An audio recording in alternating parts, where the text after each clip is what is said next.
ഓം gum ഗണപതയേ നമഃ. ഓം സംസരസ്വത്യൈ നമഃ. ഓം ഗും ഗുരുഭ്യോ നമഃ. സച്ചിദാനന്ദരൂപായ വിശ്വോത്പത്യാദിഹേതവേ താപത്രയ വിനാശായ ശ്രീകൃഷ്ണായ വയം നമഃ. ഓം നമോ ഭഗവതേ വാസുദേവായ. ഓം ശ്രീകൃഷ്ണ പരമാത്മനേ നമഃ. എല്ലാ സുഹൃത്തുക്കൾക്കും എൻ്റെ വിനീതമായ നമസ്കാരം. ഭാഗവതം ദശമസ്കന്ധം 3-ാമത്തെ അധ്യായം ഭഗവാന്റെ തിരു അവതാരമാണ് നാം ചർച്ച ചെയ്തുകൊണ്ടിരിക്കുന്നത്. ഭഗവാൻ അവതരിച്ചു, പ്രകൃതി പ്രസന്നയായി, എല്ലാവർക്കും സന്തോഷമായി. വസുദേവരും ദേവകിയും ഭഗവാനെ കാണുന്നത് വൈഷ്ണവ ചിഹ്നത്തോടുകൂടിയാണ്. അതായത് 4 കൈകളോടും കിരീടം, കുണ്ടലം, ശ്രീവത്സം, മഞ്ഞപ്പെട്ടുടുത്ത്, കേയൂര അംഗത കങ്കണങ്ങളൊക്കെ അണിഞ്ഞ് മേഘ ശ്യാമവർണ്ണനായ ആ ഭഗവാനെ വസുദേവർ കാണുന്നു. വസുദേവർ ഭഗവാനെ ആദരവോടുകൂടി തൊഴുന്നു. എന്നിട്ട് ഭഗവാനെ സ്തുതിക്കുന്നതാണ് ഇന്ന് നമുക്ക് പഠിക്കേണ്ടത്. ശ്ലോകം 13. ഓം നമോ ഭഗവതേ വാസുദേവായ. ഓം ശ്രീകൃഷ്ണ പരമാത്മനേ നമഃ. ശ്രീമദ്ഭാഗവതം ദശമസ്കന്ധഃ അഥ തൃതീയോധ്യായഃ. ശ്ലോകം 13. വസുദേവ ഉവാച വിദിതോസി ഭവാൻ സാക്ഷാത് പുരുഷ പ്രകൃതേ പരഃ കേവലാനുഭവാനന്ദസ്വരൂപ സർവബുദ്ധിത്രേ.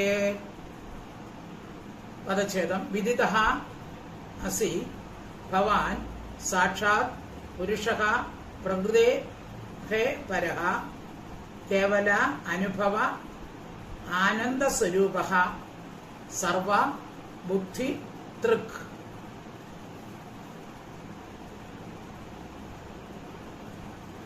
അപ്പോൾ ഭഗവാൻ ആരാണ്? ഭഗവാൻ പ്രകൃതിയിൽ നിന്നും വേറിട്ടിരിക്കുന്ന പരമപുരുഷനായിട്ടും സർവപ്രാണികളുടെയും ബുദ്ധിവൃത്തികൾക്ക് സാക്ഷിയായിട്ടും കേവല അനുഭവവും ആനന്ദവും മാത്രമാകുന്ന സ്വരൂപത്തോട് കൂടിയവനായിട്ടും സാക്ഷാത്കരിക്കുന്നു. അപ്പോൾ യോഗികൾക്ക് കൂടി സുദുർലഭമായ ആ രൂപത്തെ വസുദേവൻ തന്റെ ആ മാംസ ചക്ഷുഷുകൾ കൊണ്ട്, കണ്ണുകൾ കൊണ്ട് കാണുന്നു. അപ്പൊ യോഗികൾക്ക് ധ്യാനാവസ്ഥയിൽ പോലും ഭഗവാനെ കണ്ടുകിട്ടാൻ സാധിക്കുകയില്ല. അങ്ങനെയുള്ള ഭഗവാനെ ആ വസുദേവന്റെ പുണ്യം കൊണ്ട് വസുദേവൻ നേരിട്ട് ആ വൈഷ്ണവ ചിഹ്നത്തോടെ ഭഗവാനെ കാണുന്നു. വസുദേവൻ പറയാണ്, വിദിതോസി ഭവാൻ സാക്ഷാത് പുരുഷ പ്രകൃതേ പരഃ. സാക്ഷാത് പ്രത്യക്ഷമായി വിദിതഃ, ഞാൻ വിദിതഃ അസി അറിയപ്പെട്ടവനായി ഭവിച്ചിരിക്കുന്നു. പ്രത്യക്ഷമായി ഞാൻ ഭഗവാനെ കാണുന്നു.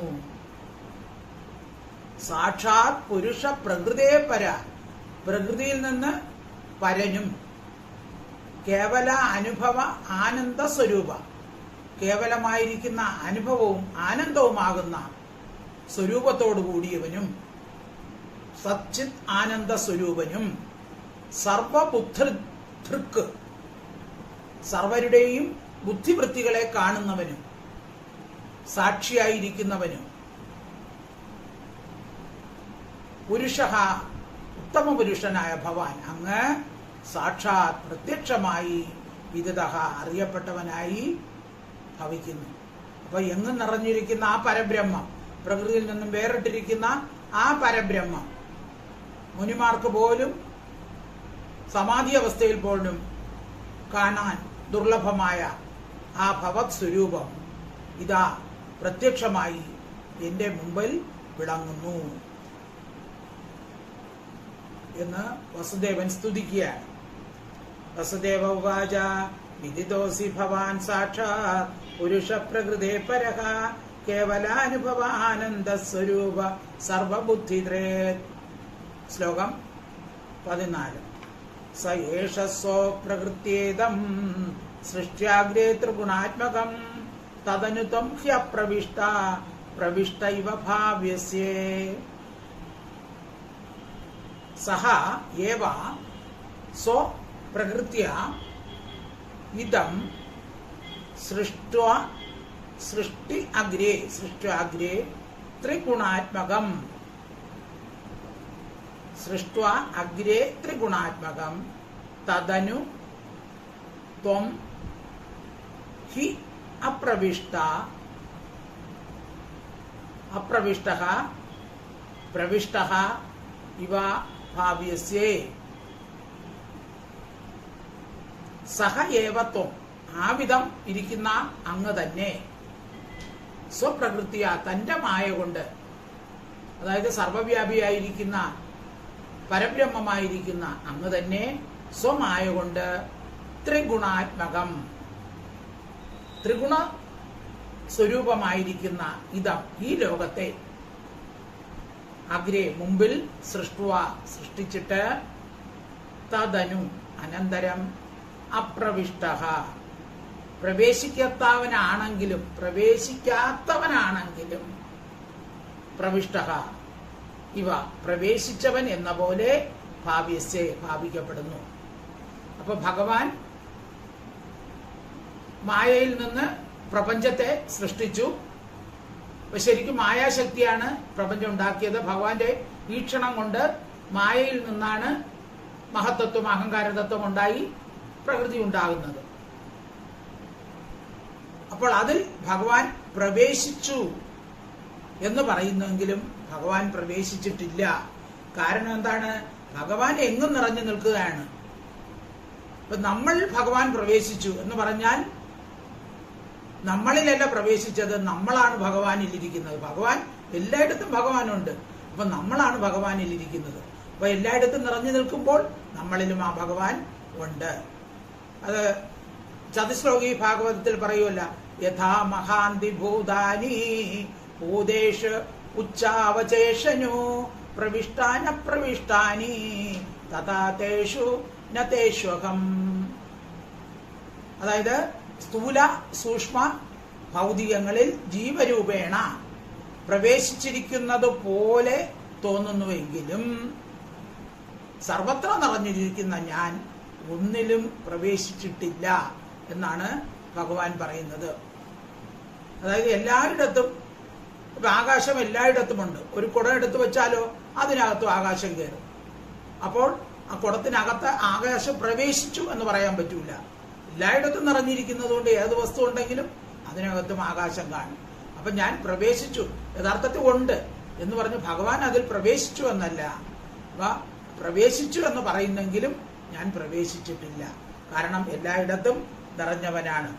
അപ്പോ ദേവകിയുടെ ജഡരത്തിൽ പ്രവേശിച്ച എന്നെ കുറിച്ച് ഈ വിധം വർണ്ണിക്കുന്നത് അത് സ്തുതി കൂടുതലായി പോകുമോ എന്നുള്ള ശങ്കയെ ചെയ്തിട്ട് വസുദേവൻ സമാധാനിക്കുകയാണ്. വസുദേവൻ പറയാണ്, അങ്ങയുടെ മായാശക്തിയാൽ അങ്ങ് ത്രിഗുണാത്മകമായ ഈ ലോകത്തിന്റെ പ്രപഞ്ചത്തിന്റെ സൃഷ്ടിസ്ഥിതി സംഹാരാദി കർമ്മങ്ങൾ നടത്തുന്നു, അല്ലാതെ ഭഗവാൻ അതിൽ പ്രവേശിച്ചിട്ടില്ല. ഭഗവാൻ എങ്ങനെയാണ് സൃഷ്ടിസ്ഥിതി സംഹാരം നടത്തുന്നത്? ഭഗവാന്റെ ഈക്ഷണം കൊണ്ട് മായയാണ് സൃഷ്ടിസ്ഥിതി സംഹാരങ്ങൾ നടത്തുന്നത്. അസംഗനായ പരമാത്മാവ് ഒന്നിലും പ്രവേശിച്ചവനല്ല. ഈശാവാസ്യം ഇതം സർവം, എല്ലായിടത്തും ഈശ്വരൻ മാത്രമേ ഉള്ളൂ. അപ്പൊ സർവത്ര വ്യാപിച്ചിരിക്കുന്ന പരമാത്മ സ്വരൂപത്തെ പരിച്ഛിന്ന മൂർത്തിയെ പോലെ എന്ന പോലെ കാട്ടുന്നു. നിരാകാരനാണ്. ആ ബ്രഹ്മാനന്ദത്തെ അനുഭവിച്ചിരിക്കുന്ന യോഗീശ്വരന്മാർക്ക് പോലും ഈ പരമാനന്ദ സ്വരൂപത്തെ അനുഭവിച്ചറിയാൻ പ്രയാസമാണ്. പക്ഷെ ഇപ്പോൾ എനിക്കാണെങ്കിലോ ഇത് അങ്ങ് പുത്രഭാവത്തിൽ എനിക്ക് ജനിച്ചിരിക്കുന്നതുകൊണ്ട് അങ്ങയെ എനിക്ക് എന്റെ കണ്ണുകൾ കൊണ്ട് തന്നെ നേരിട്ട് കാണാൻ സാധിക്കുന്നു.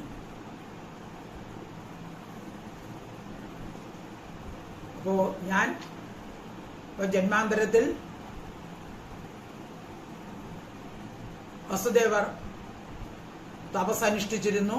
ഇപ്പോൾ ഭഗവാൻ പുത്രഭാവേന വരണമെന്ന് ആഗ്രഹിച്ചിരുന്നു.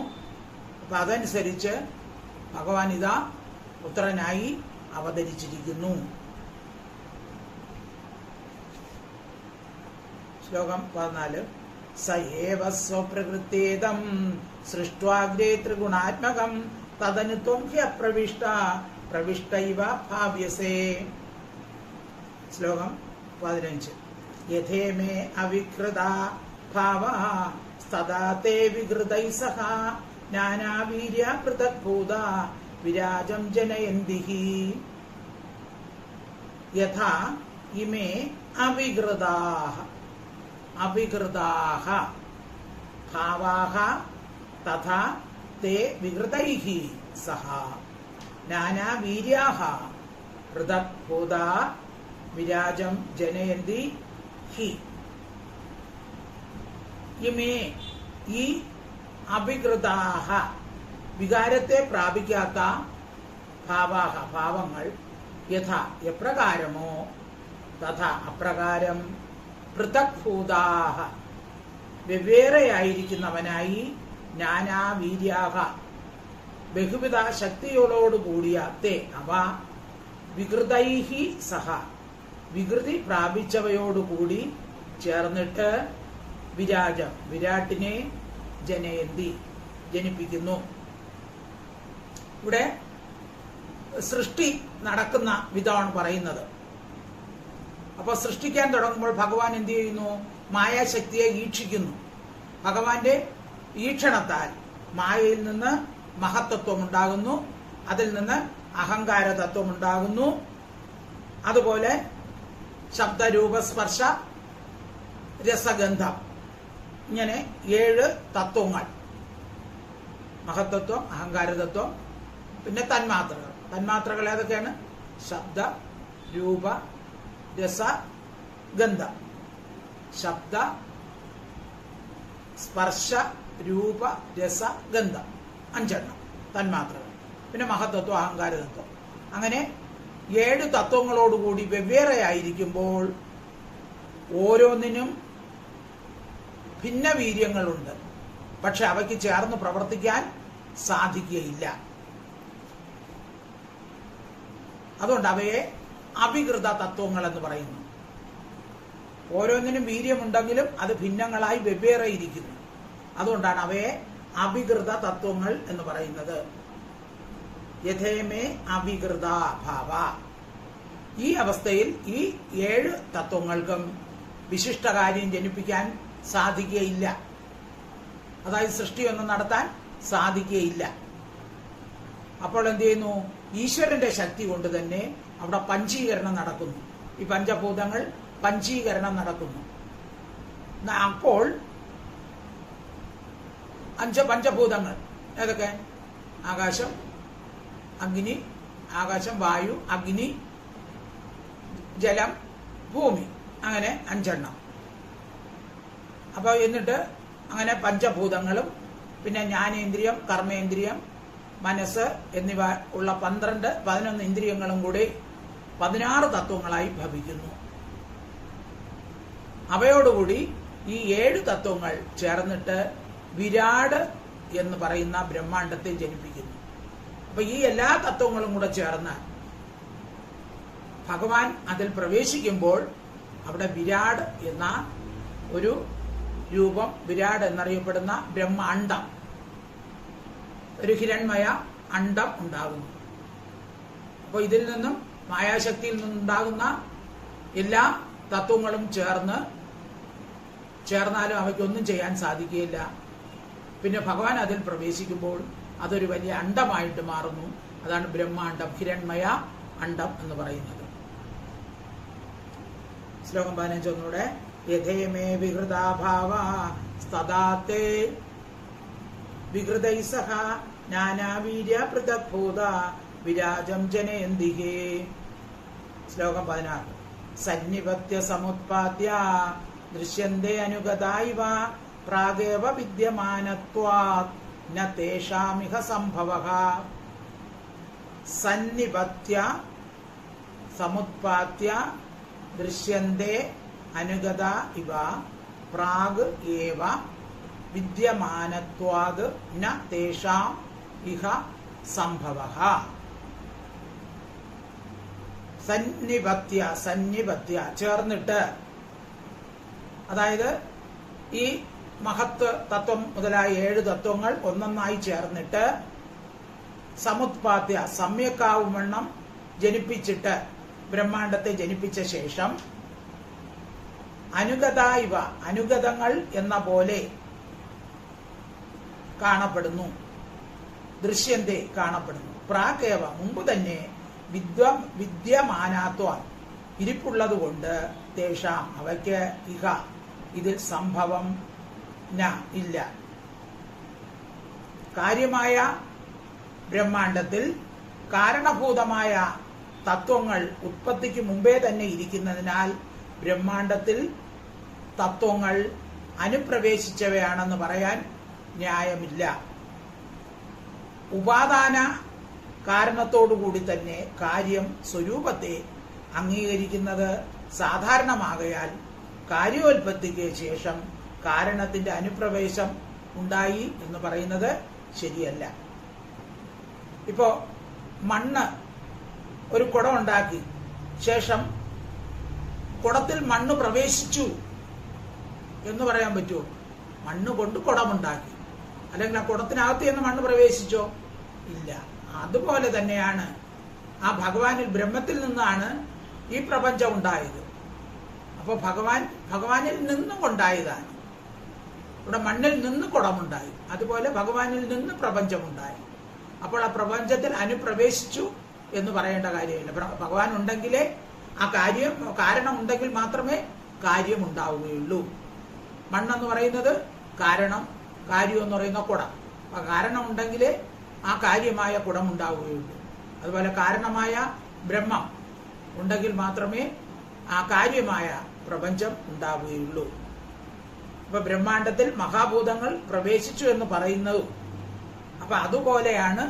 അതായത് ഒരു കുടം ഉണ്ടാകുമ്പോൾ, മണ്ണിൽ നിന്ന് കുടം ഉണ്ടാക്കുമ്പോൾ കുടത്തിൽ മണ്ണ് പ്രവേശിച്ചു എന്ന് പറയാൻ പറ്റൂലല്ലോ. അതുപോലെയാണ് ബ്രഹ്മാണ്ടത്തിൽ മഹാഭൂതങ്ങൾ പ്രവേശിച്ചു എന്ന് പറയുന്നത്. കുടത്തിന്റെ കാര്യം പറയുമ്പോൾ നമുക്ക് പെട്ടെന്ന് മനസ്സിലാവും, അല്ലേ? സന്നിപത്യ സമുത്പാദ്യ ദൃശ്യന്തേ അനുഗതായിവ പ്രാഗേവ വിദ്യമാനത്വാത് ന തേഷാമിഹ സംഭവഃ. ശ്ലോകം 17. ഏവം ഭവാൻ ബുദ്ധ്യനുമേയ ലക്ഷണൈർ ഗ്രാഹൈർഗുണൈഃ സന്നപി തദ്ഗുണാഗ്രഹാഃ അനാവൃതത്വാദ് ബഹിരന്തരം ന തേ സർവസ്യ സർവാത്മന ആത്മവസ്തുനഃ. പദച്ഛേദം. ഏവം ഭവാൻ ബുദ്ധി അനുമേയ ലക്ഷണൈഃ ഗ്രാഹ്യൈഃ ഗുണൈഃ സൻ അപി തദ്ഗുണാഗ്രഹാഃ അനാവൃതത്വാദ് ബഹിഃ അന്തരം ന തേ സർവസ്യ സർവാത്മന ആത്മവസ്തുനഃ. ഏവം ഇപ്രകാരം ബുദ്ധി അനുമേയ ലക്ഷണൈഃ ബുദ്ധി കൊണ്ട് അനുമാനിക്കപ്പെടാൻ യോഗ്യമായും ലക്ഷ്യത്തോടും ഗ്രാഹ്യൈ ഇരിക്കുന്ന ഗുണൈഃ ഗുണങ്ങളോട് സൻ അപി ചേർന്നിരിക്കുന്നുവെങ്കിലും ഭവാൻ അങ്ങ് തത് ഗുണഗ്രഹാഃ അവയുടെ ഗുണങ്ങളാൽ ഗ്രഹിക്കപ്പെടുന്നവനല്ല.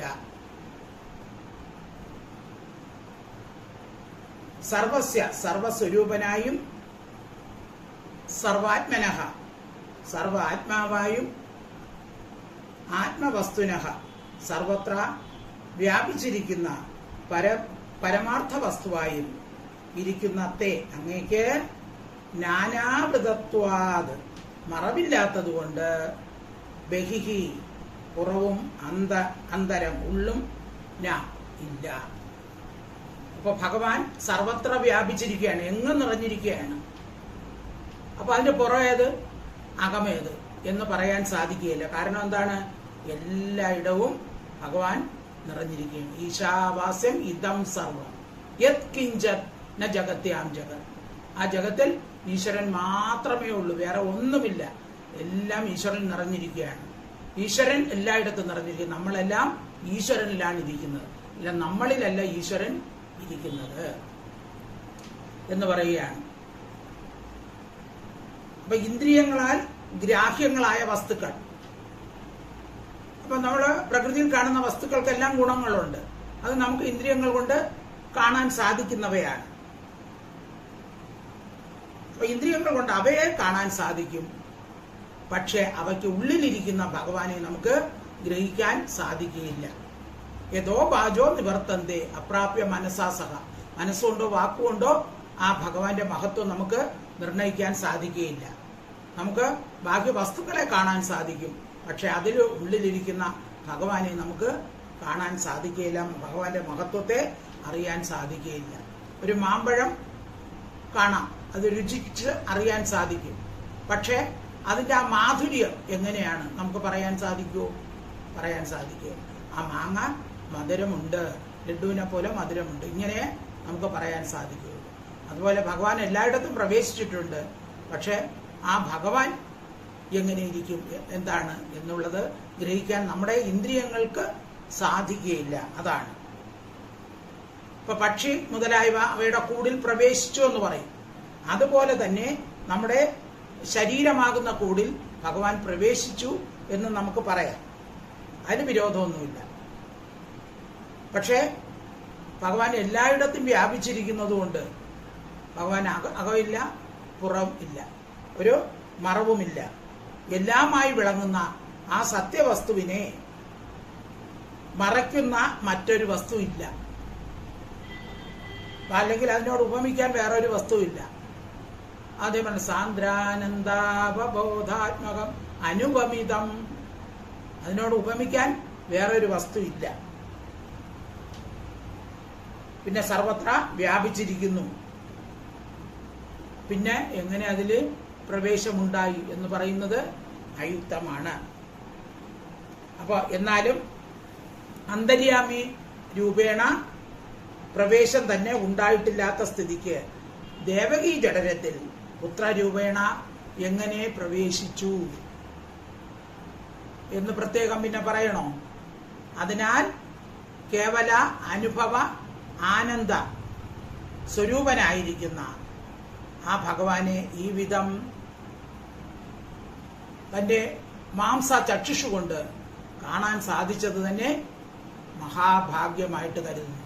അതായത് യോഗികൾക്ക് പോലും ദുർലഭമായിട്ട്, ധ്യാനാവസ്ഥയിൽ യോഗികൾക്ക് പോലും കാണാൻ കഴിയാത്ത കാര്യമാണ് ഇപ്പൊ വസുദേവൻ സ്വന്തം കണ്ണുകൾ കൊണ്ട് കണ്ടത്. ആ ശ്ലോകം ഒന്നുകൂടെ നോക്കാം. 17.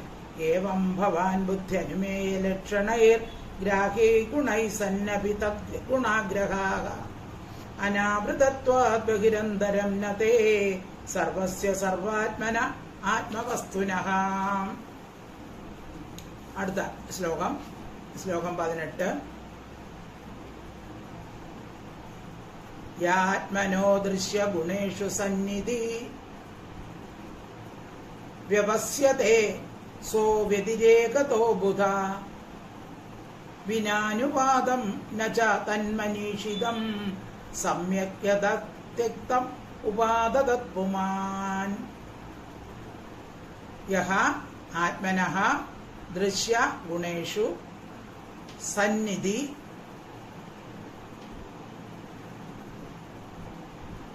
സത് ഇതി ഇതി വ്യവസ്യതേ സ്വവ്യതിരേകതഃ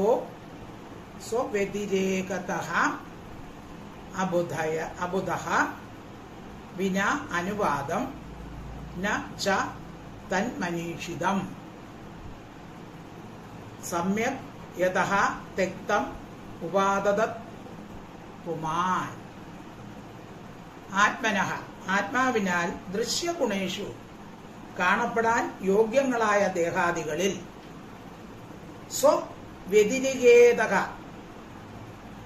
വ്യതിരേകതഃ ആത്മാവിനെ കൂടാതെ സത്തെന്ന് യാതൊന്നു ഹേതുവായിട്ട് തെക്തം ഉപേക്ഷിക്കപ്പെട്ടതായ തത് അതിനെ അനുവാദം വിനാ വാഗ്വ്യവഹാരം മാത്രമല്ലാതെ സമ്യക് സത്തായിട്ട് ഉപാദത സ്വീകരിക്കുന്ന പുമാൻ പുരുഷൻ അബുധഃ അവിദ്വാനാണ്. അതായത് ആത്മാവ് മൂലം കാണപ്പെടുന്ന ആത്മാവ് അല്ലാത്തതായി കണക്കാക്കുന്നവർ. ഇപ്പൊ ആത്മാവ് മൂലം കാണപ്പെടുന്ന വസ്തുക്കളെ, അതായത് ഈ പ്രപഞ്ചം ആത്മാവിൽ നിന്ന് ഉണ്ടായതാണ്, അല്ലെങ്കിൽ ബ്രഹ്മത്തിൽ നിന്നുണ്ടായതാണ്. ഇപ്പോ ഈ പ്രപഞ്ചം എന്ന് പറയുന്നത് അത് ഭഗവാൻ തന്നെയാണ്, അല്ലെങ്കിൽ ബ്രഹ്മം തന്നെയാണ്, ബ്രഹ്മത്തിൽ നിന്ന് വന്നതാണ്. പ്രപഞ്ചവും ബ്രഹ്മവും തമ്മിൽ വ്യത്യാസമില്ല. ആ ഉണ്ടായ പ്രപഞ്ചം അത് നശിക്കും, പക്ഷെ ബ്രഹ്മം നശിക്കുകയില്ല. അപ്പൊ ഇത് ബ്രഹ്മം എന്ന് പറഞ്ഞ സത്യവസ്തുവാണ്. ജഗത്ത് എന്ന് പറയുന്നത് മിഥ്യയാണ്. അപ്പൊ ജഗത്ത് ഉണ്ടായത് ആ ബ്രഹ്മത്തിൽ നിന്നാണ്. അപ്പോ ജഗത്ത് ആത്മാവുണ്ടെങ്കിൽ മാത്രമേ ജഗത്ത് ഉണ്ടാവുകയുള്ളൂ. അങ്ങനെ ആത്മാവ് അല്ലാത്തതായി കണക്കാക്കുന്നവർ മൂഢന്മാരാണ്. അപ്പൊ ജഗത്ത് എന്ന് പറയുന്നത് എന്ത് തന്നെയാണ്? ആത്മാവ് തന്നെയാണ്. കാരണം അതിൽ നിന്നല്ലേ ഉണ്ടായത്. അതായത് കാരണവസ്തുക്കളെ കൂടാതെ കാര്യവസ്തുക്കൾ നിലനിൽക്കുകയില്ല. ഇപ്പോ ഒരു കുടം, അതിന്റെ കാരണവസ്തു ഏതാണ്? മണ്ണ്. ആ മണ്ണിനെ കൂടാതെ കുടം ഇല്ല, കാര്യവസ്തുവായ കുടം ഇല്ല. അപ്പൊ കുടം ഉണ്ടാവണമെങ്കിൽ മണ്ണ് വേണം. പ്രപഞ്ചം ഉണ്ടാവണമെങ്കിൽ ആ ആത്മാവ് അല്ലെങ്കിൽ ആ ബ്രഹ്മം ഉണ്ടായിരിക്കണം. അതുകൊണ്ട് അപ്പൊ ഇതിനെ രണ്ടായി കാണുന്നവർ അവര് വിഡ്ഢികളാണ് എന്ന് പറയുകയാണ്. ദേഹാദികളായ സർവങ്ങളും വാങ്മാത്രത്താൽ വ്യവഹരിക്കപ്പെടുന്നു, അല്ലാതെ പരമാർത്ഥത്തിൽ ഇല്ലാത്തവയാണ്. ഇപ്പൊ ദേഹം അല്ലെങ്കിൽ പ്രപഞ്ചം, ഇത് നമ്മൾ വാക്കിലൂടെ പറയും ഇതുണ്ട്, നമ്മൾ കാണുന്നതാണ്. അപ്പൊ നമ്മൾ പറയും ഇതുണ്ട്. പക്ഷെ യഥാർത്ഥത്തിൽ ഇതുണ്ടോ? ഇല്ല. ഇതെവിടെ നിന്ന് വന്നതാണ്? ആ ബ്രഹ്മവസ്തുവിൽ നിന്ന്, അല്ലെങ്കിൽ ആത്മാവിൽ നിന്ന്. അത് ആത്മാവില്ലെങ്കിലോ ഇതൊന്നും തന്നെ ഇല്ല. അപ്പൊ പരമാർത്ഥത്തിൽ ആത്മാവില്ലെങ്കിൽ പ്രപഞ്ചമില്ല, നമ്മളുമില്ല. അപ്പൊ പരമാർത്ഥത്തിൽ ഇത് ഇല്ലാത്ത വസ്തുവാണ് ഈ പ്രപഞ്ചം എന്ന് പറയുന്നത്. അപ്പൊ ഇല്ലാത്തതിനെ ഉണ്ട് എന്ന സത്താ സാമാന്യത്തെ ആശ്രയിക്കാതെ ഒരു വസ്തു വിളങ്ങുകയില്ല. അപ്പൊ ഇല്ലാത്തതിന് നമ്മൾ ഉണ്ട് എന്ന് പറഞ്ഞിട്ട് കാര്യമില്ല. അപ്പൊ ആ സത്യവസ്തു ഇല്ലെങ്കിൽ ഇതില്ല, അല്ലെങ്കിൽ കാരണമില്ലാതെ കാര്യവസ്തു ഉണ്ടാവുകയില്ല. സർവത്ര വ്യാപിച്ചിരിക്കുന്ന ആ സത്ത അത് മാത്രം നിത്യമാണ്. അതൊരിക്കലും മാറ്റമില്ലാതെ നിലകൊള്ളുന്നതാണ്. പിന്നെ നാമരൂപങ്ങൾ കൽപ്പിതങ്ങളാണ്. അപ്പൊ ഇതിലുണ്ടാകുന്ന നമ്മൾ പറയുന്ന ഓരോ വസ്തുക്കളും അത് കൽപ്പിതങ്ങളാണ്. അതിനാൽ സത്യസ്വരൂപനായ സർവേശ്വരനെ കൂടാതെ ഭിന്നമായ ലോകമുണ്ട് എന്ന് പറയുന്നവർ എന്താണ്? മൂഢന്മാരാണ്. നമുക്ക് പെട്ടെന്ന് മനസ്സിലാവില്ല. അപ്പൊ നമ്മൾ ഈ സ്വർണമില്ലാതെ ആഭരണങ്ങളില്ല, അല്ലെങ്കിൽ മണ്ണില്ലാതെ കുടമില്ല. അതുപോലെ ബ്രഹ്മമില്ലാതെ ഈ പ്രപഞ്ചമോ നമ്മളോ ഒന്നും ഇല്ല. അപ്പൊ ശരിക്ക് പരമകാരണമായ വസ്തു ഏതാണ്? ബ്രഹ്മമാണ്, അല്ലെങ്കിൽ ഇവിടെ സ്വർണമാണ്, അല്ലെങ്കിൽ മണ്ണാണ്. അപ്പൊ മണ്ണുണ്ടെങ്കിലേ കുടമുണ്ടാവുകയുള്ളൂ, സ്വർണമുണ്ടെങ്കിലേ ആഭരണങ്ങൾ ഉണ്ടാക്കാൻ സാധിക്കുകയുള്ളൂ, ബ്രഹ്മമുണ്ടെങ്കിലേ പ്രപഞ്ചവും മറ്റു വസ്തുക്കളും ഉണ്ടാവുകയുള്ളൂ. ശ്ലോകം 18. യാത്മനോ ദൃശ്യ ഗുണേഷു സന്നിധി വ്യവസ്യതേ സോ വ്യതിരേകതോ ബുധ വിനാനുപാദം ന ച തന്മനീഷിതം സമ്യക് യദസ്തക്തം ഉപാദതത് പുമാൻ. ശ്ലോകം 19. തത്വസ്യ ജന്മസ്ഥിതി സംയമാൻ വിഭോ വദന്ത്യനീഹാത് അഗുണാദവിക്രിയാത് ത്വയീശ്വരേ ബ്രഹ്മണിനോ വിരുധ്യതേ ത്വദാശ്രയത്വാത് ഉപചര്യതേ ഗുണൈഃ. പദച്ഛേദം. ത്വത്വഃ അസ്യ ജന്മസ്ഥിതി സംയമാൻ വിഭോ വദന്തി അനീഹാത് അഗുണാത് അവിക്രിയാത്. അനീഹാത് അഗുണാത് അവിക്രിയാത്. ത്വയി ഈശ്വരേ ബ്രഹ്മണി നോ വിരുധ്യതേ ത്വത് ആശ്രയത്വാത് ഉപചര്യതേ ഗുണൈഃ. അപ്പോ ഭഗവാൻ എങ്ങനെയുള്ളവനാണ്? ബ്രഹ്മം. വിഭോ ഹേ വ്യാപക. അനീഹ പ്രവൃത്തിരഹിതനാണ്. ഇവിടെ സൃഷ്ടിസ്ഥിതി സംഹാരങ്ങൾ ഭഗവാൻ ചെയ്യുന്നു എന്ന് പറഞ്ഞിട്ട് ഭഗവാൻ പ്രവൃത്തിരഹിതനാണെന്ന് പറയുന്നു. അതെങ്ങനെയാണ്? അതായത് ഭഗവാനല്ല ഇത് ചെയ്യുന്നത്. പിന്നെ ചെയ്യുന്നത് ആരാണ്? ഭഗവാന്റെ മായാശക്തിയാണ്. രാമായണത്തിൽ പറയുമല്ലോ, എന്നുടപതിയായ പരമാത്മാവ് തന്റെ സന്നിധി മാത്രം കൊണ്ട് ഞാനവ സൃഷ്ടിക്കുന്നു. തത്സന്നിധി കൊണ്ട് എന്നാൽ സൃഷ്ടമാം അവയെല്ലാം തത്സ്വരൂപത്തിങ്കലാക്കുന്നു ബുധജനം. അപ്പോൾ ഭഗവാൻ അവിടെ സന്നിധി മാത്രം, അവിടെ ദൃഷ്ടാവായി നിൽക്കുന്നതേ ഉള്ളൂ, സാക്ഷിയായി നിൽക്കുന്നു. പിന്നെ ഈ സൃഷ്ടിസ്ഥിതിയൊക്കെ ചെയ്യുന്ന ആരാണ്? ആ പ്രകൃതിയാണ്, അല്ലെങ്കിൽ മായയാണ്, അല്ലെങ്കിൽ ഭഗവാന്റെ ശക്തിയാണ് ഇതെല്ലാം ചെയ്യുന്നത്. അപ്പൊ അതുകൊണ്ട് ഭഗവാനെ എന്ത് പറയുന്നു? അനീഹാദ് പ്രവൃത്തിരഹിതനാണ്. അഗുണാദ് ഗുണരഹിതനാണ്. എന്ന് വെച്ചാൽ ഒരു ഗുണമില്ല എന്ന് പറയുന്നതല്ല, ഗുണത്തിനും അതീതമാണ്. ഭഗവാനിൽ നിന്നാണ് ഇത്ര ഗുണങ്ങൾ ഉണ്ടായിരിക്കുന്നത്. അപ്പൊ ഭഗവാനോ ഗുണത്തിന് അതീതനാണ്. അവിക്രിയ വികാരമില്ലാത്തവനാണ്. ത്വത്വ അങ്ങയിൽ നിന്ന് തസ്യ ഇതിന്റെ, അതായത് ഈ പ്രപഞ്ചത്തിന്റെ ജന്മസ്ഥിതി സംയമാൻ, സൃഷ്ടി സ്ഥിതി വിനാശം വദന്തി പറയുന്നു. അപ്പൊ ഭഗവാനിൽ നിന്നാണ് സൃഷ്ടിസ്ഥിതി സംഹാരം ഉണ്ടായതായിട്ട് പറയുന്നു. ബ്രഹ്മണി പറയുന്നു എന്നാണ് പറഞ്ഞത്. അപ്പോ യഥാർത്ഥത്തിൽ ഉണ്ടായത് എവിടെ നിന്നാണ്? ഭഗവാന്റെ മായാശക്തിയിൽ നിന്നാണ് ഇതൊക്കെ ഉണ്ടായത്. ഭഗവാന്റെ ഈക്ഷണം മുഖേന മായാശക്തിയിൽ നിന്നാണ് ഈ തത്വങ്ങൾ എല്ലാം ഉണ്ടായി പ്രപഞ്ചം ഉണ്ടാകുന്നത്. ബ്രഹ്മണി ബ്രഹ്മവും ഈശ്വരനുമായ ത്വയി അങ്ങ് ത്വത് ആശ്രയത്വ അങ്ങയെ ആശ്രയിക്കുക എന്നുള്ള കാരണത്താൽ ഗുണൈഹി ഗുണങ്ങളാൽ ചെയ്യുന്നവ ഉപചര്യതേ ഉപചാരത്താൽ പറയുന്നു. ഭഗവാൻ ചെയ്യുന്നു, ഈ ഗുണങ്ങളാൽ ഭഗവാൻ ചെയ്യുന്നു എന്ന് അതൊരു ഉപചാരം മാത്രമാണ്. കാരണം ഭഗവാനിൽ നിന്ന് തന്നെയാണ് ഇതെല്ലാം ഉണ്ടായത്. പക്ഷേ ഈ കാര്യങ്ങൾ ചെയ്യുന്നത് ഭഗവാനല്ല. ഭഗവാൻ നിഷ്ക്രിയനായിട്ട് സാക്ഷിയായിട്ടിരിക്കുകയേ ചെയ്യുന്നുള്ളൂ. ഇതെല്ലാം ചെയ്യുന്നത് ആരാണ്? ആ ഭഗവാന്റെ മായാശക്തിയാണ് ഇതെല്ലാം ചെയ്യുന്നത്. നേരത്തെ പറഞ്ഞത് തന്നെ. അപ്പൊ സ്വർണം ഉണ്ടെങ്കിൽ മാത്രമേ ആഭരണങ്ങൾ ഉണ്ടാക്കാൻ സാധിക്കുകയുള്ളൂ, മണ്ണുണ്ടെങ്കിൽ മാത്രമേ കുടം ഉണ്ടാക്കാൻ സാധിക്കുകയുള്ളൂ. അപ്പൊ മൂലകാരണം ഭഗവാനാണ്. അല്ലെങ്കിൽ അതിന്റെ കാരണം എന്ന് പറയുന്നത് സ്വർണമാണ് അല്ലെങ്കിൽ മണ്ണാണ്. പിന്നെ അതിന്റെ കാര്യം എന്ന് പറയുന്നത് കുടം അല്ലെങ്കിൽ ആഭരണങ്ങളാണ്. അതുപോലെ ഇവിടെ കാരണവസ്തു എന്ന് പറഞ്ഞാൽ ബ്രഹ്മമാണ്, കാര്യവസ്തു എന്ന് പറയുന്നത് പ്രപഞ്ചമാണ്. ഭഗവാനിൽ നിന്നാണ് ഇതെല്ലാം ഉണ്ടായിരിക്കുന്നത്.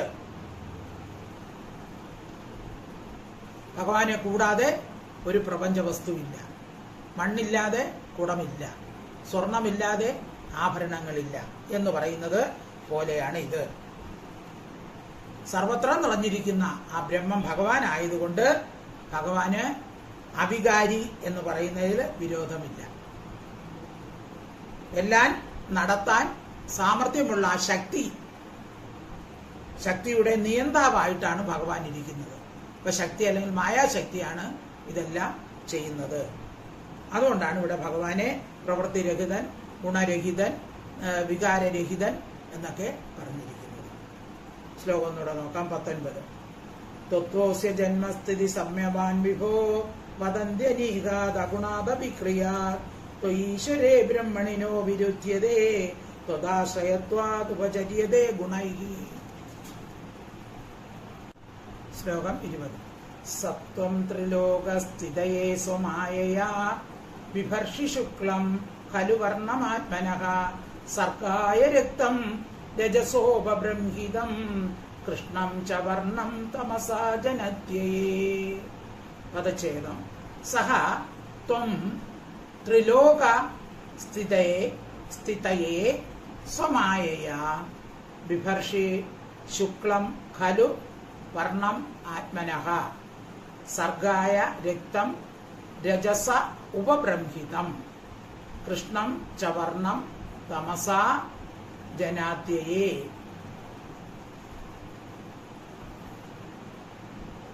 സഹ ത്വം, അങ്ങനെയുള്ള അങ്ങ്,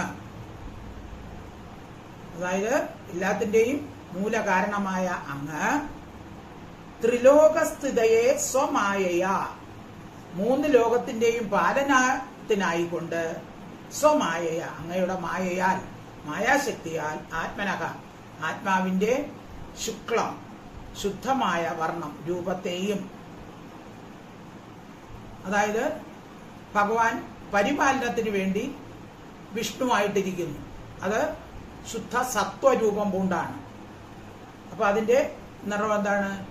വെളുത്ത നിറമാണ്, ശുദ്ധമായ നിറമാണ്, ശുദ്ധമായ രൂപം, അതായത് സത്വഗുണത്തോടു കൂടിയ വിഷ്ണുവായിട്ടും, സർഗായ സൃഷ്ടിക്കായിക്കൊണ്ട്, രജസ രജോ ഗുണത്താൽ ഉപബ്രംഹിത വർദ്ധിക്കപ്പെട്ടിരിക്കുന്ന, രക്തം അതായത് ചുവപ്പ് നിറം. ഇവിടെ ചുവപ്പ് നിറത്ത് എന്ന് പറയുന്നത് രാഗം എന്നാണ് പറയുന്നത്, രാഗം ജനാത്യേ. അപ്പൊ അങ്ങനെ സൃഷ്ടിക്ക് വേണ്ടി ബ്രഹ്മാവായിട്ട്, രജോ ഗുണം കൊണ്ട് ബ്രഹ്മാവായിട്ട്. ഇനി ജനാത്യേ എന്ന് വെച്ചാൽ സംഹാരം, സംഹാരത്തിന് തമസ തമോ ഗുണം കൊണ്ട് കൃഷ്ണം, കൃഷ്ണം എന്ന് വെച്ചാൽ ക്രോധരൂപമായ, കറുത്തവണ്ണം എന്ന് പറഞ്ഞാൽ ക്രോധരൂപമായ ആകൃതിയെയും വിഭർഷി ഭരിക്കുന്നു. അപ്പൊ ഇവിടെ ശാന്തി, രാഗം, ക്രോധം, അതായത് സൃഷ്ടിക്ക് വേണ്ടി ബ്രഹ്മാവ് രജോ ഗുണം, അപ്പൊ അത് രാഗം. ഇനി സ്ഥിതി നിലനിൽപ്പിന് വേണ്ടി ശാന്തി, അത് ശുദ്ധ സത്വഗുണമാണ്. ഇനി അതിന്റെ നാശത്തിന് വേണ്ടി, സംഹാരത്തിന് വേണ്ടി തമോ ഗുണം പൂണ്ട് കൃഷ്ണവർണ്ണം, അത് ക്രോധമാണ് കാണിക്കുന്നത്. അപ്പൊ അങ്ങനെ ക്രോധരൂപമായ ആകൃതിയെയും അങ്ങ് ഭരിക്കുന്നു. അപ്പൊ സൃഷ്ടിക്ക് വേണ്ടി സത്വഗുണവും, അല്ല സൃഷ്ടിക്കെല്ലാം, സൃഷ്ടിക്ക് വേണ്ടി രജോ ഗുണവും, അതിനെ സംരക്ഷിക്കുന്നതിന് വേണ്ടി സത്വഗുണവും, സംഹാരത്തിന് വേണ്ടി ഭഗവാൻ തമോ ഗുണവും ക്രോധ രൂപവും കൊണ്ടെടുക്കുന്നു. അപ്പോൾ സൃഷ്ടിക്ക് വേണ്ടി രാഗാത്മകം, നിലനിൽപ്പിന് വേണ്ടി ശാന്തി, പിന്നെ സംഹാരത്തിന് ക്രോധം. അപ്പൊ ഏകനായ ഭഗവാൻ തന്നെ മൂർത്തിത്രയ രൂപത്തിൽ കാര്യങ്ങൾ നടത്തുന്നു. അതുകൊണ്ട് അങ്ങയിൽ നിന്ന് ഭിന്നമായിട്ട് ബ്രഹ്മാദികൾക്ക് സ്ഥിതിയില്ല. അപ്പൊ എല്ലാം ഭഗവാൻ തന്നെ, അതായത് ബ്രഹ്മവിഷ്ണു മഹേശ്വരന്മാരായിരിക്കുന്നതെല്ലാം ഭഗവാൻ തന്നെയാണ്. ശ്ലോകം 20. സത്വം ത്രിലോകസ്ഥിതയേ സ്വമായയാ ബിഭർഷി ശുക്ലം ഖലു വർണ്ണമാത്മനഃ സർഗായ രക്തം രജസോപബ്രംഹിതം കൃഷ്ണം ച വർണ്ണം തമസാ ജനത്യയേ. ശ്ലോകം 21. ത്വമസ്യ ലോകസ്യ വിഭോരിരക്ഷിഷുർ ഗൃഹേവതീർണോസി മമാഖിലേശ്വര രാജന്യസജ്ഞാ അസുരകോടിയൂഥവൈ നിർവ്യൂഹ്യമാന നിഹനിഷ്യസേ ചമൂഹു. പദച്ഛേദം. ത്വം അസ്യ ലോകസ്യ വിഭോ രിരക്ഷിഷുഃ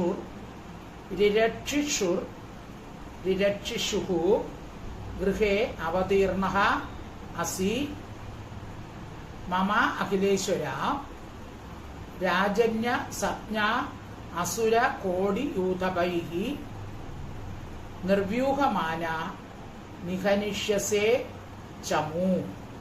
വിഭോ, അല്ലയോ സർവവ്യാപിയായ ഭഗവാനെ, അഖിലേശ്വര സർവേശ്വര ത്വം അങ്ങ് അസ്യ ലോകസ്യ ഈ ലോകത്തിന്റെ നിരീക്ഷിഷു രക്ഷയെ ചെയ്യാൻ ഇച്ഛിക്കുന്നവനായിട്ട് മമ എന്റെ ഗൃഹത്തിൽ അവതീർണ അവതരിച്ചവനായിട്ട് അസി ഭവിക്കുന്നു. അപ്പൊ ലോകത്തിന്റെ രക്ഷയെ കരുതിയാണ് അങ്ങ് എന്റെ ഗൃഹത്തിൽ അവതരിച്ചത്. അത് നേരത്തെ പറഞ്ഞു. ഭൂമിക്ക് ഭാരമുണ്ടായപ്പോൾ ഭൂമിദേവി ദേവന്മാരും എല്ലാം ബ്രഹ്മാവിനെ പ്രാപിച്ചു. ബ്രഹ്മാവ് ഭഗവാനെ ശരണം പ്രാപിച്ചു. അപ്പോഴാണ് ഭഗവാൻ പറഞ്ഞത്, ഞാൻ ഉടനെ തന്നെ അവതരിക്കും, ദേവന്മാരെല്ലാം എന്നെ സഹായിക്കാൻ വേണ്ടി അവിടെ അവതരിക്കണമെന്ന് പറഞ്ഞത്. അങ്ങനെ ലോക സംരക്ഷണത്തിന് വേണ്ടിയാണ് ഭഗവാൻ എന്റെ ഗൃഹത്തിൽ അവതരിച്ചിരിക്കുന്നത്. രാജന്യ സപ്ഞ അസുര കോടി യൂഥഭൈ ക്ഷത്രിയന്മാർ എന്നു പേരുള്ള കോടി അസുരന്മാരുടെ സംഘ അധ്യക്ഷന്മാർ നിർവ്യൂഹമാന പ്രവർത്തിക്കപ്പെടുന്ന ചമു സൈന്യങ്ങളെ നിഹനിഷേകരിക്കും. അപ്പം ലോകത്തിൽ ബഹുവിധം ഉപദ്രവങ്ങൾ സൃഷ്ടിച്ചുകൊണ്ടിരിക്കുകയാണ് ക്ഷത്രിയ രാജാക്കന്മാർ. അപ്പൊ അവരുടെ അനുയായികളായി വർത്തിക്കുന്ന അസുരന്മാർ, ആ സൈന്യങ്ങൾ, അവരെ എല്ലാം ഭഗവാൻ കൊല്ലും എന്നും വസുദേവൻ ആശിക്കുകയാണ്. ശ്ലോകം 20. ത്വമസ്യ ലോകസ്യ വിഭൂരിരക്ഷിഷോർ ഗൃഹേപതീർണോസി മമാഖിലേശ്വര രാജന്യസജ്ഞാസുര കോടിയൂഥവൈ നിർവ്യൂഹ്യമാന നിഹനിഷ്യസേ ചമൂഹു. പിന്നെ അടുത്ത ശ്ലോകം 22.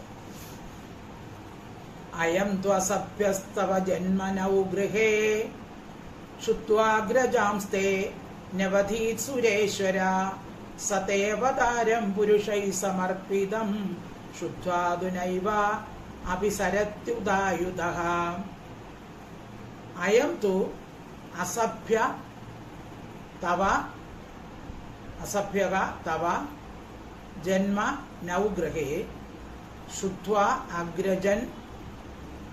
അഗ്രജാൻ തേ നവതി സുരേശ്വരഃ സഹ തേ അവതാരം പുരുഷൈഃ സമർപ്പിതം ശ്രുത്വാ അധുനൈവ അഭിസരതി ഉദായുധഃ.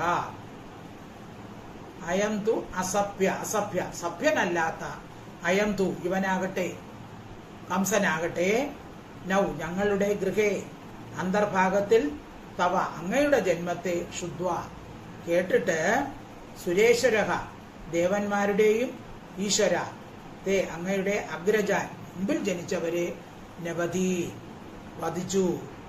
അപ്പൊ ഈ കംസൻ എന്ത് ചെയ്തു? ഞങ്ങളുടെ ഗൃഹത്തിൽ ജനിച്ച, അങ്ങയ്ക്ക് മുമ്പേ ജനിച്ച 6 കുട്ടികളെയും ഇവൻ കൊന്നുകളഞ്ഞു.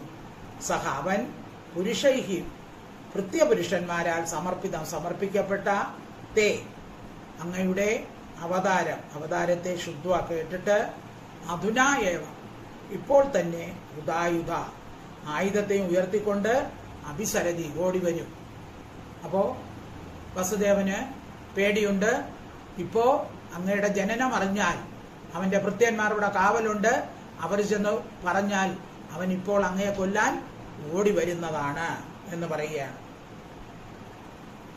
ദുഷ്ടനായ കംസൻ ഞങ്ങൾ രണ്ടുപേരുടെയും അന്തർഭാഗത്തിൽ നിന്ന് അവതരിക്കുമെന്ന് അശരീരിൽ നിന്നും കേട്ട് മനസ്സിലാക്കിയതാണ്.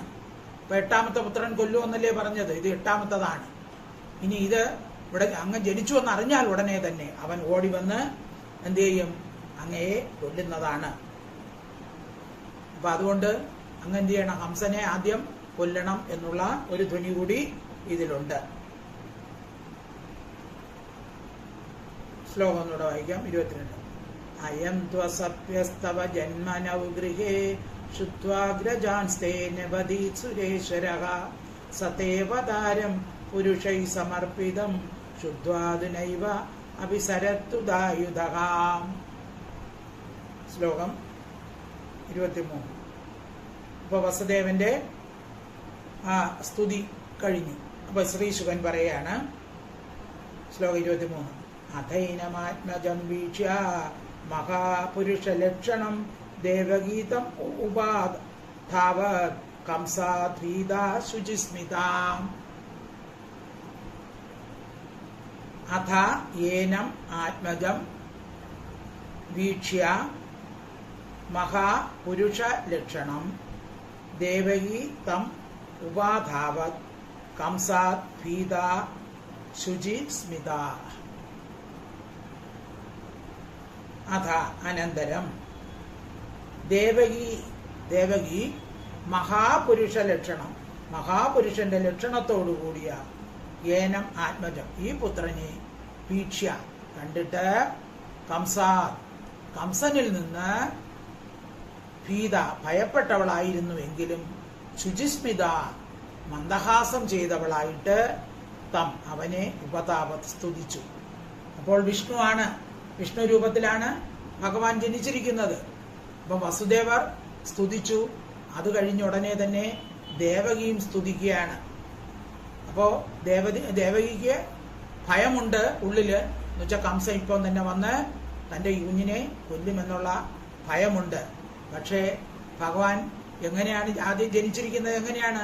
ശംഖുചക്ര ഗദാധാരിയായി വൈഷ്ണവ ചിഹ്നത്തോടുകൂടിയാണ് ഭഗവാൻ അവതരിച്ചിരിക്കുന്നത്. അപ്പോൾ അങ്ങനെ വസുദേവൻ സ്തുതിച്ച ശേഷം ആ 19 വൈഷ്ണവ ലക്ഷണത്തോടുകൂടി കിരീട മകരകുണ്ടലം 4 കൈകൾ ശംഖുചക്ര ഗദ ഇതെല്ലാം ധരിച്ച, പിന്നെ കൗസ്തുഭം, അതുപോലെ തന്നെ മറ്റു പീതാംബരം, ഇങ്ങനെയുള്ള ഇതെല്ലാം, അങ്ങനെയുള്ള എല്ലാ ലക്ഷണങ്ങളും കൊണ്ട് മഹാപുരുഷനായ വിഷ്ണു തന്നെയാണ് ഇതെന്ന് മനസ്സിലാക്കി. കാരണം എല്ലാ വൈഷ്ണവ ചിഹ്നങ്ങളും ഉണ്ട്, നമ്മൾ നേരത്തെ പഠിച്ചു അത്. അപ്പൊ ഈ വിഷ്ണു തന്നെയാണ് തൻ്റെ പുത്രനായി അവതരിച്ചതെന്നറിഞ്ഞ ദേവകി എന്ത് ചെയ്തു? ഇതുവരെ കംസനോടുള്ള ഭയം നിമിത്തം ആകെ വെപ്രാളമായിരുന്നുവെങ്കിലും ഇപ്പോൾ ആ ഭയം അങ്ങ് മാറി. കാരണം ഇതാ വിഷ്ണു മുമ്പിൽ അവതരിച്ചിരിക്കുകയാണ്. അപ്പോൾ അതുകൊണ്ട് എന്ത് ചെയ്തു? ദേവകി ആദ്യമായിട്ടൊന്ന് പുഞ്ചിരിച്ചുകൊണ്ട് ഭഗവാനെ സ്തുതിക്കുകയാണ് ചെയ്യുന്നത്. അപ്പോൾ നമ്മൾ കണ്ടു, ഭഗവാൻ അവതരിച്ചു. അത് നമ്മൾ ആദ്യത്തെ ഭാഗത്തിൽ പഠിച്ചു. അടുത്ത 2ാമത്തെ ഭാഗത്തിൽ വസുദേവൻ സ്തുതിക്കുന്നത് പഠിച്ചു.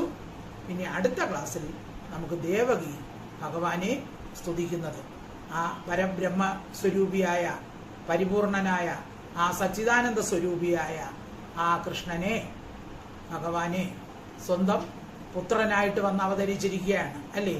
അപ്പോൾ നേരത്തെ പറഞ്ഞു, യോഗിമാർക്ക് പോലും സുദുർലഭമായ ആ രൂപമാണ്. അവർക്ക് ധ്യാനാവസ്ഥയിൽ പോലും കാണാൻ പറ്റാത്ത ആ രൂപം ഇപ്പോൾ ഇവർക്ക് ഇവരുടെ സ്വന്തം കണ്ണുകൾ കൊണ്ട്, സാധാരണ കണ്ണുകൾ കൊണ്ട്, മാംസചക്ഷുഷു കൊണ്ട് കാണാൻ കഴിയുന്നു. അത് മഹാഭാഗ്യം തന്നെയാണ്. മറ്റാർക്കും കിട്ടാത്ത ആ ദുർലഭ അവസരമാണ് അവർക്ക് കിട്ടിയിരിക്കുന്നത്. മഹാഭാഗ്യമാണ് അവർക്ക് കിട്ടിയിരിക്കുന്നത്.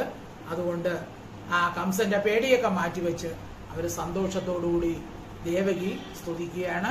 അത് നമുക്ക് അടുത്ത ക്ലാസ്സിൽ പഠിക്കാം. കൃഷ്ണ ഹരേ ജയ, കൃഷ്ണ ഹരേ ജയ, കൃഷ്ണ ഹരേ ജയ, കൃഷ്ണ ഹരേ, കൃഷ്ണ ഹരേ ജയ, കൃഷ്ണ ഹരേ ജയ, കൃഷ്ണ ഹരേ ജയ, കൃഷ്ണ ഹരേ. സർവത്ര ഗോവിന്ദ നാമ സങ്കീർത്തനം, സർവത്ര ഗോവിന്ദ നാമ സങ്കീർത്തനം. ഗോവിന്ദ ഹരി ഗോവിന്ദ, ഗോവിന്ദ ഹരി ഗോവിന്ദ. ഹരി ഓം തത്സത്, ഹരി ഓം തത്സത്, ഹരി ഓം.